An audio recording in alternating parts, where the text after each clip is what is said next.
laiguana.tv. Entrevistas, gracias a quienes participan a través de las redes sociales. Recuerden que estamos en Telegram con el usuario @primerapagina.gb. Ustedes por allí pueden enviar preguntas y comentarios. Hoy que también conversamos en política con Miguel Ángel Pérez Pirela, doctor en filosofía política. Gracias siempre por Un gran placer, hermano.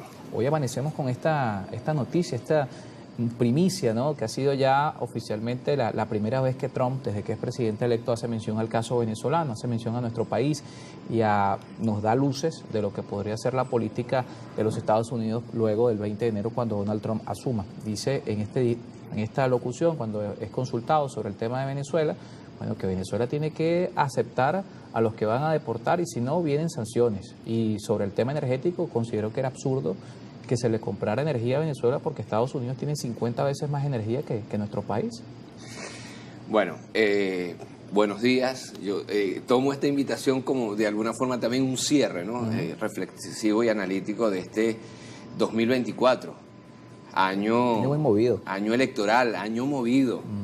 Los que hemos estado además dentro del ámbito de la comunicación política y de la política sabemos la grandísima importancia e impacto que tuvo este 2024. Yo no podría responderte a esa pregunta sin esta premisa. Es decir, tomemos en consideración todo lo que sucedió en el 2024. A ver, ¿a qué me refiero? Si esta pregunta, igual, idéntica, tú me la hubieras hecho, en el 2023 la respuesta hubiera sido otra. Porque nos quisieron vender en el 2023 un Biden supuestamente con la potestad, la fuerza política, y diría yo hasta biológica, de mandar. ¿Sí? Pero el 2024 no solamente fue importante por ser un año electoral en Venezuela y en muchos países del mundo. Un tercio del mundo fue. Un tercio del mundo. Es decir, que el impacto político y geopolítico que tuvo este año se escapa de vista. Y la respuesta que te voy a dar se tiene que inscribir en este contexto, diría yo, esta historiografía, que es la interpretación de la historia.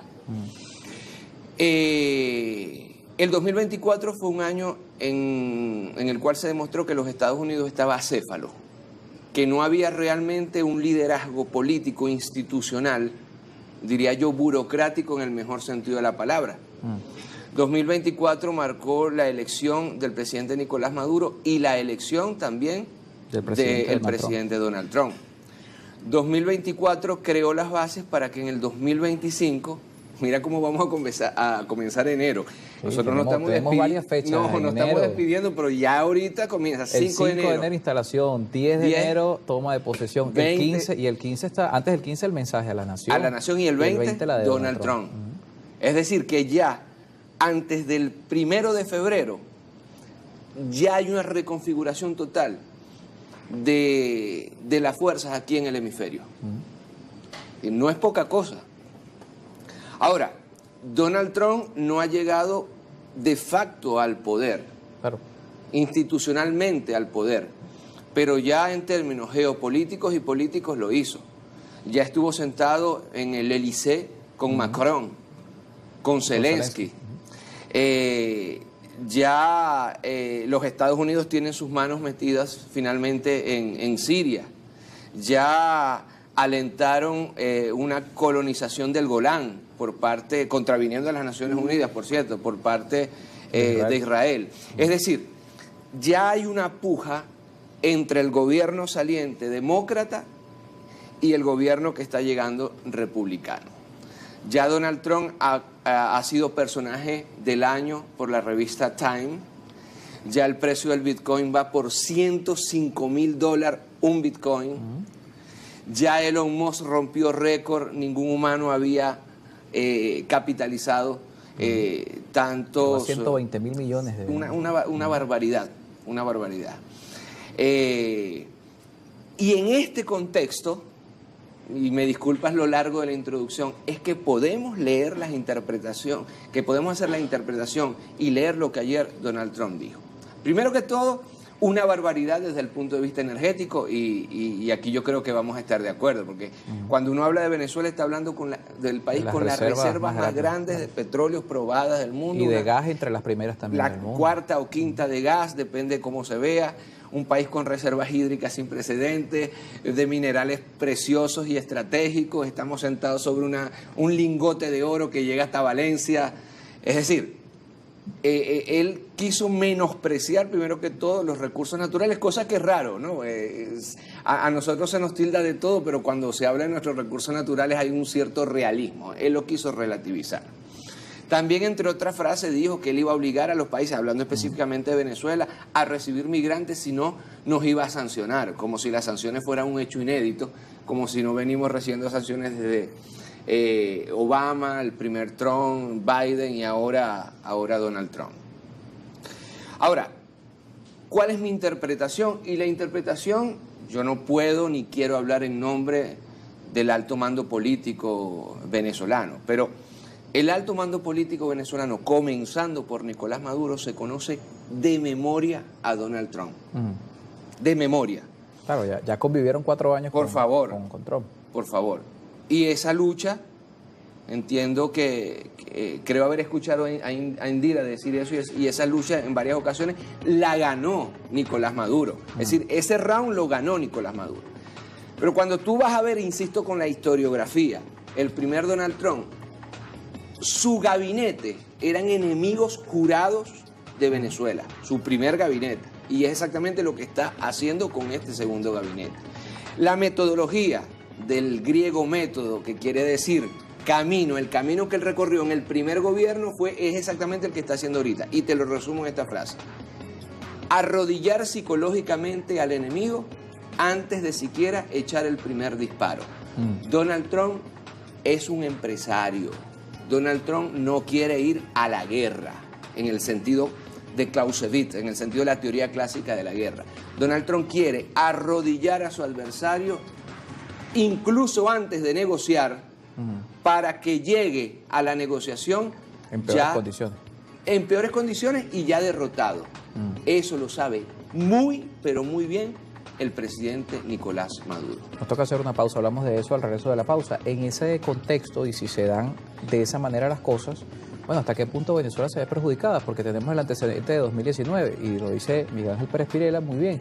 Venezuela viene enfrentando las sanciones desde hace años. Que hoy nos hablen de sanciones, ¿hasta qué punto cambia la realidad? Lo hablamos de Pérez Pirela, bueno, una raya más al tigre, o una vuelta más por un ventilador, como también diríamos en Maracaibo, a un abanico. Así es. Entonces, frente a esto, bueno, la realidad es en qué cambia la coyuntura, el status quo, que se vuelve a hablar de sanciones, porque Venezuela viene afrontando esta realidad desde hace unos años ya, y estamos viendo además un cierre de los demócratas, que ahí también hay un tema que hablar, si parecen enlodar el camino de lo que va a ser la próxima presidencia, o en efecto, bueno, es que hay coincidencias entre demócratas y republicanos respecto al caso venezolano. Hay una palabra en política que es fundamental para entender la dinámica de las cuestiones sociopolíticas, insisto yo, que es la palabra beligerancia. ¿Qué es la beligerancia? La potestad que tú le das al adversario político de existir, es decir, de ser tu interlocutor. Aquí se nos amenaza con que el 10 de enero se va a juramentar Edmundo González Urrutia. En algunos casos dice que tiene un plan. En algunos casos, los más alocados dicen que incluso en la Asamblea Nacional, ahí en al lado de la Plaza Bolívar, ¿no? Ahora, si esto fuera cierto, Donald Trump ayer hubiera dicho que va a sancionar o que le va a quitar las sanciones al, entre grandes comillas, venidero gobierno de Edmundo González Urrutia, pero dice que va a sancionar ¿a quién? A la presidencia del reelecto Nicolás Maduro. Es decir, que tácitamente está reconociendo que no va a haber un sobresalto el 10 de enero acá. Está reconociendo que el 10 de enero recomienza el gobierno, un nuevo mandato del presidente Nicolás Maduro. Es decir, no veamos el vaso medio vacío, sino medio lleno. Uno, y cito tu palabra, tácitamente está reconociendo el venidero gobierno de Nicolás Maduro. Y esto nos hace también analizar desde el punto de vista del discurso, es decir, hacer análisis del discurso, sobre la beligerancia que Nicolás Maduro le ha dado a Edmundo González Urrutia, o a María Corina Machado, o a Leopoldo López. No existen para ellos, y hay analistas advertidos, incluso en Washington, y hay diplomáticos o funcionarios de la Casa Blanca en Washington que en corredores ni siquiera han mencionado la existencia de estos señores, que están pagando decenas de miles de dólares en lobby para que los nombren. Vamos con Marco Rubio. Marco Rubio no podría... Se tiene mucha expectativa con todo el discurso que ha tenido como senador. Está callado. Marco Rubio no expresaba una frase sin nombrar a Venezuela, a Leopoldo López, a Edmundo González Urrutia, a María Corina Machado. Es decir, es como si no existieran. Y yo vuelvo a algo que han dicho otros analistas y que es un lugar común. El primer estafado por la extrema derecha venezolana, dígase Leopoldo López, María Corina Machado y compañía, fue Donald Trump en su primer gobierno. Y vuelvo un poco para dar una vuelta de tuerca. Así como dice que va a sancionar al presidente Nicolás Maduro, al presidente reelecto Nicolás Maduro, si no le recibe los migrantes, reconociéndolo de facto, dándole beligerancia de facto, tácita, así también hay que interpretar el ensordecedor silencio que hay en relación a esta señora María Corina Machado y Edmundo González Urrutia, y adjunto otro elemento más para el análisis. Bueno, por parte de Trump y de su equipo, porque los demócratas sí están reconociendo... Los demócratas ya no existen. O sea, los demócratas son una entelequia. Los demócratas son en estos momentos una piedra en el zapato para el venidero gobierno de Donald Trump. Los demócratas van a tener que configurarse y ver cuál va a ser la o el próximo candidato dentro de 4 años. Los demócratas andan empantuflados con un sobre todo de Navidad, pensando qué van a hacer de sus vidas los próximos 4 años. Porque Donald Trump viene con todo para terminar de anientarlos. Y Donald Trump no va a ser reelecto nuevamente. O sea, ya sabemos muy bien cuál es la característica de los segundos gobiernos presidenciales de los Estados Unidos. Es hacer tabula rasa, es dejar ya su legado.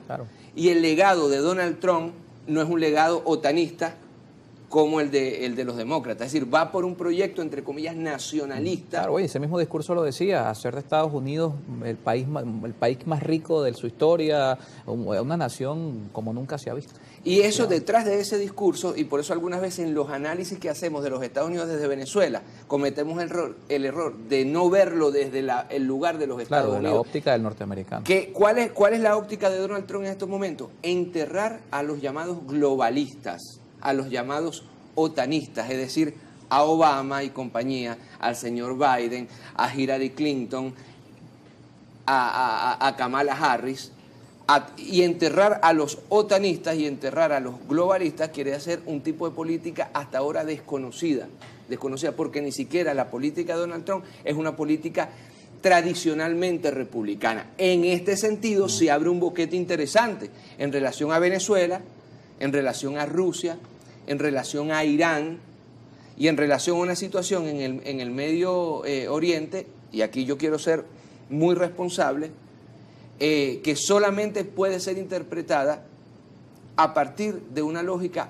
post-pandémica. Y dirán, pero Spirella sigue hablando de la pandemia. Sí, porque después de la pandemia todas las caretas se cayeron. Ahí tienes a Emmanuel Macron aferrado al poder, incluso antidemocráticamente, en una Europa. Alianzas con las minorías.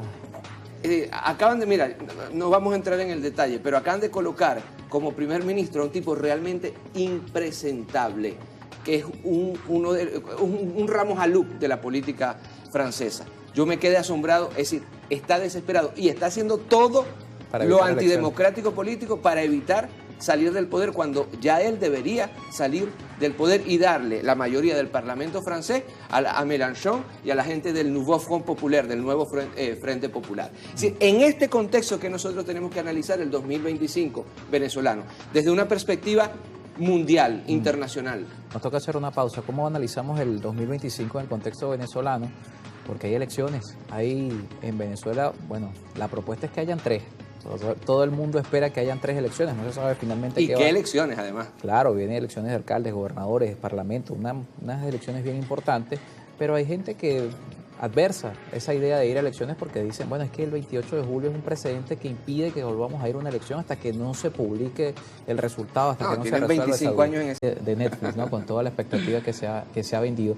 Pero lo cierto es que también hay elecciones y frente a eso, bueno, hay un sector político que mantiene su expectativa, ¿eh? No vean más allá del 10 de enero. Hay un sector que dice, no se puede ir a elecciones, no se puede hablar de alcaldes, de gobernadores, porque es que el 28 de julio, con lo que ocurrió, no hay forma de ir a una elección. Y quienes se adversan esa idea, bueno, le acuñaron el término de los normalizadores, lo hablamos fuera del aire, ¿no? Que ahora ser normal es considerado algo negativo, ¿no? Sí. Bueno. Mira, es la misma expectativa que ellos tienen desde hace 25 años. Es decir, la extinta, la fenecida Asamblea Nacional del 2015, recuerdas, ¿no?, que supuestamente existen en el exterior. Después de esa asamblea no habría más nada, venía el Armagedón. Ahí está la asamblea actual, aprobando leyes, ya terminando, por cierto, el año legislativo. Leyes que tienen que ver con nuestra soberanía, por ejemplo, el tema del exequivo. Es decir, decenas de leyes aprobadas en absolutamente todos los espectros de la República. ¿Tú recuerdas después de las elecciones en las cuales Capriles perdió? No habría más nada después de eso. Ahí han habido gobiernos. Después de... ¿tú te acuerdas el ridículo que hizo este señor Guanipa en el estado Zulia ganando unas elecciones y diciendo... En la época de la constituyente.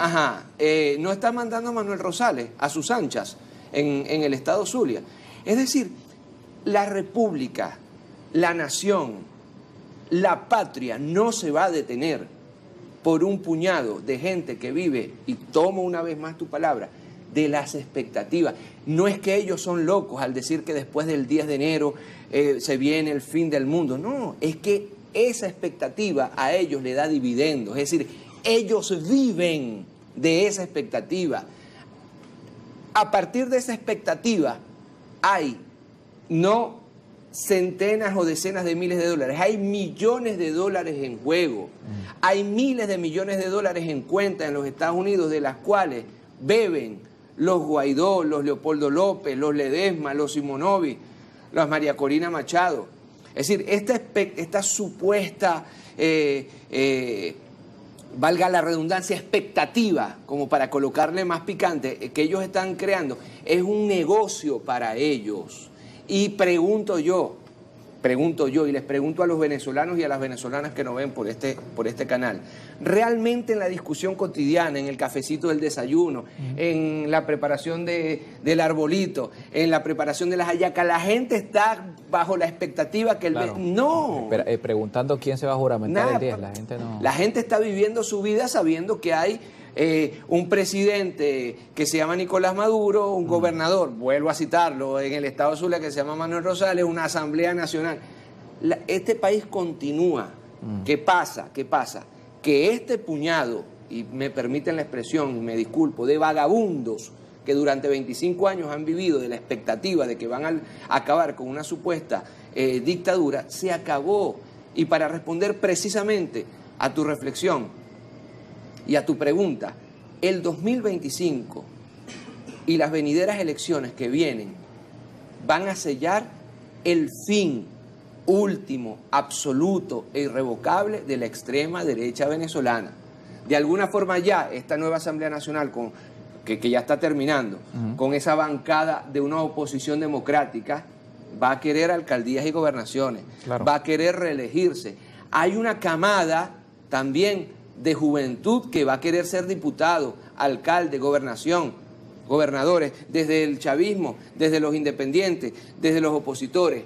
Estas elecciones terminarán de enterrar a María Corina Machado, a Ledesma, a Guaidó, a Leopoldo López, y ya terminarán de salir del espectro, del mapa político electoral venezolano. Se les acabó permítanme la expresión, manguangua de el círculo vicioso de yo voy a unas elecciones, yo pierdo las elecciones yo digo que el Consejo Nacional Electoral y todas las instituciones del Estado son fraudulentas y después vuelvo a las elecciones para seguir mordiéndose la cola. Eso se acabó y se acabó a partir, por cierto, de una legislatura de la República. Entonces, ¿qué es lo único que le quedan a ellos? Prometerle al pueblo venezolano que el próximo 10 de diciembre Venezuela va a ser Siria. Es decir, Venezuela va a ser un país donde va a haber un derrocamiento por vía de la violencia de terroristas o paramilitares, que el país va a ser dividido en 3 pedazos, que va a entrar Brasil o Colombia a invadir una parte del territorio del sur de Venezuela, de la Amazonía en el caso de Brasil, o del territorio zuliano, o barinejo, apureño, tachirense. Eso no va a suceder. La única promesa que le quedó a la extrema derecha es prometernos el final de Siria. Y eso no va a suceder. Venezuela es un país que está echando para adelante, que económicamente es una de las economías que más está creciendo a nivel planetario y sobre todo a nivel regional, que tiene venideras elecciones importantísimas, alcaldes, gobernadores, Asamblea Nacional, con una fuerza estudiantil, laboral, de ama de casa, de pescadores, de agricultores que va para adelante, y con un país de venezolanos y de venezolanas. Esa es la verdad, valga la redundancia, verdadera de este país. Ni leyes mal llamadas Simón Bolívar, ni venecos y venecas, ni un país virtual que solamente existiría en las redes sociales. No, aquí está un periodista como tú, unos camarógrafos como los muchachos, aquí están unos luminitos, gente de sonido que se despertó tempranito a hacer país, siendo chavista, siendo independiente y siendo opositores. Esa es la única Venezuela que existe. Es decir, que Pérez Pirela descarta que alguien tenga dudas de lo que pasó del 28 de julio, es decir, que eso no significa mayor sobresalto para Venezuela. Incluso en las últimas encuestas que un compañero aquí de trabajo tuyo, el analista, sociólogo Oscar Schemmel, ha revelado, la gente pasó página hace rato del 28 de julio y tú vas a ver que muchos de los que están o tímidos o callados o diciendo que se acaba el mundo el 10 de enero van a hacer cola en el Consejo Nacional Electoral para inscribir sus candidaturas. Y en eso yo tengo que decir, aunque a muchos no les guste, que el chavismo ha tenido vocación de poder, que el presidente Nicolás Maduro, que un Diosdado Cabello liderando el Partido Socialista Unido Venezolano, que los otros partidos de la alianza, el polo democrático, están pensando ya, antes de las elecciones presidenciales del 2024, ya están pensando en las elecciones regionales, municipales y en las elecciones legislativas. El chavismo está 2 pasos adelante en términos electorales, porque el ámbito electoral es el único ámbito que va a resolver las diferencias entre los venezolanos. Ni paramilitares, ni terroristas, ni invasiones, ni amenazas de Donald Trump. Gracias por acompañarnos. Hermano mío, feliz Navidad y feliz fin de año. Miguel Ángel Pérez Pirela con nosotros. Saludos al señor Rafael, a Pedro José, Manuel Santiago, Jesús Jaime, José Luis Quintero, Oscar Manuí, Ramón Cordero. Gracias a todos los que participaron en redes sociales. Lamentablemente se nos acabó el tiempo, no pudimos darle lectura a sus mensajes. Gracias como siempre también a quienes nos siguen en las redes, @Globovisión, @Primera Página. Laiguana.tv. La verdad hecha tendencia.